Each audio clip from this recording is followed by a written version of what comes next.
안녕하세요. JD부장구의 소장 조담입니다. 오늘은 뇌관 미국 상업용 부동산 추가 뱅크런 가능성 없을까?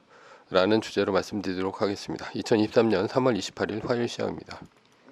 유튜브 멤버십에서는 최근 JD부장구소 투자 현황에 대해서 알 수 있습니다. 관심 있으신 분들은 동영상 아래 링크를 참조해 주시기 바랍니다. 뉴욕 마켓워치 미 SVB 인수에 은행 불안 완화, 채권 떨어지고 주식 달러 혼조다라는 기사가 있는데요. 어제는 나스닥이 0.47% 떨어졌으나 S&P 500 지수는 0.16%, 다우존스 지수는 0.60% 오르며 상대적으로 다우가 강했습니다. 메인 이슈입니다. 뇌관 미국 상업용 부동산 추가 뱅크런 가능성 없을까? 어제 다우가 오른 것은 은행주의 강세 때문이었습니다. 뱅크런으로 망한 SVB를 퍼스트 시티즌즈가 인수하기로 했고, 그 손실은 미국 예금보험공사가 떠안기로 하면서 퍼스트 시티즌스의 주가가 53%나 폭등했습니다. 게다가 지난주 금요일 유럽 주식을 급락시켰던 도이체방크도 4% 이상 뜨면서 위기가 가라앉는 분위기가 되었죠.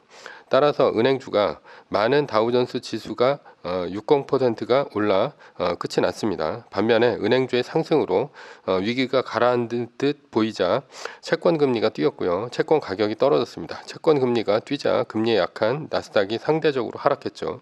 그동안 많이 올랐던 빅테크 위주로 주가가 떨어졌습니다. 차익 실현이라고 볼 수도 있고요. 그러나 은행권의 위기가 끝났을까요?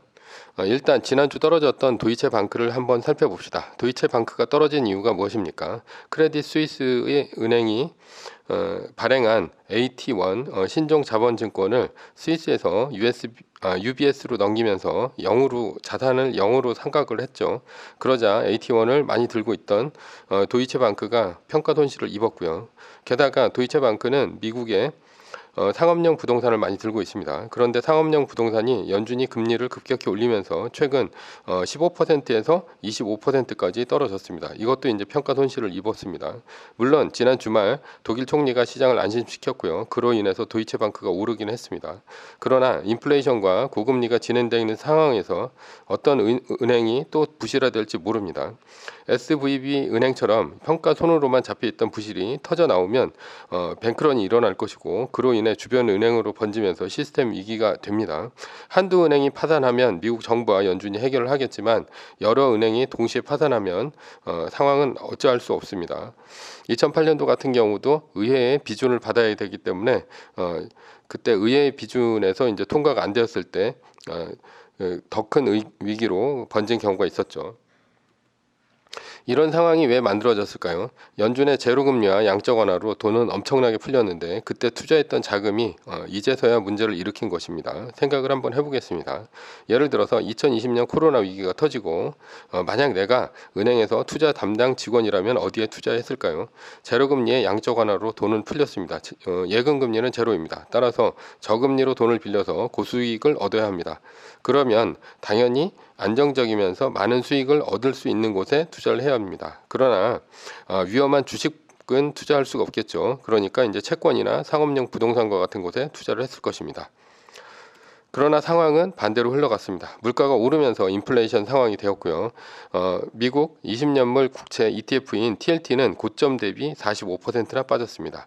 게다가 상업용 부동산은 주거용 부동산과 달리 변동금리 대출입니다. 따라서 연준이 5%까지 기준금리를 올리자 금리가 6% 후반까지 올라갔습니다. 그러니 사무용 부동산 가격이 25%나 빠진 것 아니겠습니까? 이때 상업용 부동산에 투자했던 은행들은 평가 손실을 입은 것이죠. 이런 상황에서 극단적으로 미국채 몰빵해서 투자한 SVB 사태가 겉으로 드러난 것입니다.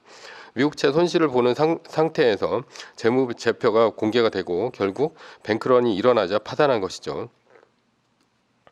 지금 미국의 은행과 유럽 은행들은 저금리, 양적 완화 상황에서 투자한 자산들이 고금리 상황에서 무너지고 있는 중입니다.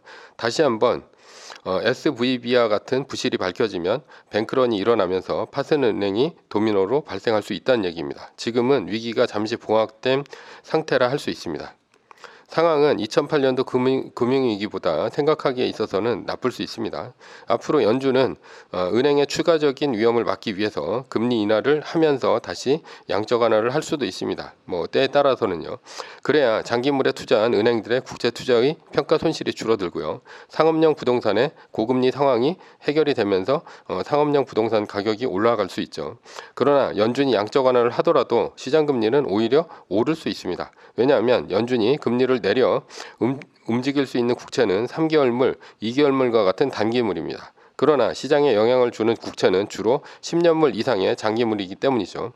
단기물이 떨어져도 장기물이 오르면 시장 금리는 떨어지지 않고 위기는 계속됩니다. 그런데 중국이 미국채의 비율을 줄이고 있습니다. 미국채를 중국은 최대 약 1조 3천억 달러 갖고 있었으나 현재는 8,600억 달러로 줄였고요. 중국이 시장에 미국채를 내다 팔면 10년물 이상의 장기물의 미국채 수익률은 연준이 금리를 내려도 오히려 오를 수 있다는 얘기입니다. 고금리 상황이 지속되는 것이죠. 이러면 시장 수익률이 떨어지지 않아 은행의 위기는 계속될 수 있습니다. 2008년도 금융위기와는 반대 상황입니다. 당시에는 서브프라임 모기지 위기 상황으로 연준이 금리를 올리고 있었습니다. 그런데 중국은 반대로 미국에 수출을 해서 달러를 받은 돈이 국내에 돌아가게 되면 물가가 폭등할 수 있는 상황이었습니다. 따라서 중국은 수출 대금으로 받은 달러를 가지고 미국채를 샀죠. 그래서 연준이 금리를 올리는데도 불구하고 미국채 가격이 오르면서 시장 수익률이 떨어졌습니다. 그래서 저금리 상황이 지속되고 있었죠. 중국 때문에 저금리 상황이 지속되자 부동산이 오르면서 서브프라임 모기지 상황이 더 나빠졌습니다. 그런데 지금은 반대 상황이 될 수 있다는 얘기죠. 미국은 저금리 상황을 만들고 싶은데 고금리 상황이 지속될 수 있다는 것입니다. 왜냐하면 중국이 미국 국채를 내다 판다면 연준이 금리를 내린다 하더라도 시장 금리가 좀처럼 안 내려갈 수 있습니다. 사실 미국 국채를 못 믿는 나라들이 늘어나는 것도 안 좋은 상황입니다. 러시아는 이미 미국 국채를 다 팔아치웠고요. 그리고 금을 샀습니다. 물론 중국이 미국 국채를 내다 팔아도 연준이 마치 일본이 YCC, 즉 이제 수익률 제어 곡선 하는 것처럼 시장에 장기물 국채를 다 사주면 됩니다. 그렇다면 미국채 수익률은 떨어질 수 있죠. 이러면 앞으로 더 큰 문제가 생길 수 있습니다. 중국은 높은 가격에 미국 국채를 털어내고 엑시트할 수 있습니다. 그리고 미국 연준은 너무 많은 국채를 보유하게 됩니다. 게다가 인플레이션이 잡히지 않는다면 고금리와 고물가 상황이 지속되는 스태그플레이션 상황에 빠질 수 있죠. 경기 침체가 오는 것입니다. 연준은 이럴 수도 저럴 수도 없는 상황이 됩니다. 지금은 연준이 금리를 내리면 모든 상황이 정리될 것 같지만 문제는 간단하지가 않습니다. 국제 공조가 중요한데요. 지금은 EU, 영국, 일본 등 미국의 우방국들도 경제 상황이 좋지 않습니다. 미국채를 사줄 나라들이 비리비리하다는 얘기입니다. 오히려 지금 EU는 혹시 중국이 EU에 국채를 매도할까 노심초사하고 있습니다. 결론입니다. 은행권 사태가 이대로 진정되고 연준이 금리를 내리며 시장을 안정을 찾는다면 최선의 결과입니다. 다만 은행권 사태가 번지는데 연준이 금리를 내려도 시장 금리가 안 내려간다면 또 다른 위기가 찾아올 수 있다는 얘기죠. 물론 우리는 매뉴얼로 이 위기를 기회로 만들면 됩니다. 떨어지면 리밸런싱과 V자 반등으로 주식을 모아가면 되고요. 오르면 상황을 즐기면 됩니다. 그러나 시장에 대응 못하고 존버하면 갑작스럽게 떨어지는 주식을 보며 다시 패닉에 빠질 수 있습니다. 지금은 어느 누구도 믿을 수 없습니다. 매뉴얼입니다. 세계 1등 주식은 전고점 대비 2.5% 떨어질 때마다 10%씩 팔면서 리밸런싱을 하다가 나스닥 마이너스 3%가 뜨면 말뚝을 박는 것입니다. 그러다 반등이 시작되면 V자 반등 리밸런싱을 하면 됩니다. 자세한 내용은 JD부장연구소 다음 카페를 참조하시거나 동영상 밑에 리밸런싱 말뚝박기 댓글 링크를 참조하시기 바랍니다. 전제는 세계 1등 주식은 우상해야 합니다. 매뉴얼을 지키며 세계 1등에 투자하면 매년 25%의 복리로 10년간 10배, 20년간 100배로 재산을 불릴 수도 있습니다. 위의 상황은 매뉴얼일 뿐입니다. 따를 사람은 따르고 참고할 사람은 참고하시면 됩니다. 주식을 사고 파는 것에 대한 모든 책임과 이득은 본인에게 있습니다. 매뉴얼을 지키려면 머리를 쓰지 말고 머리를 쓰려면 매뉴얼을 지키지 맙시다. 오늘은 뇌관 미국 상업용 부동산 추가 뱅크런 가능성 없을까라는 주제로 말씀드렸습니다. 지금까지 JD부장연구소의 소장 조던이었고요. 콘텐츠가 좋았다면 구독, 좋아요, 알람 설정 부탁드립니다. 지금까지 들어주셔서 감사합니다.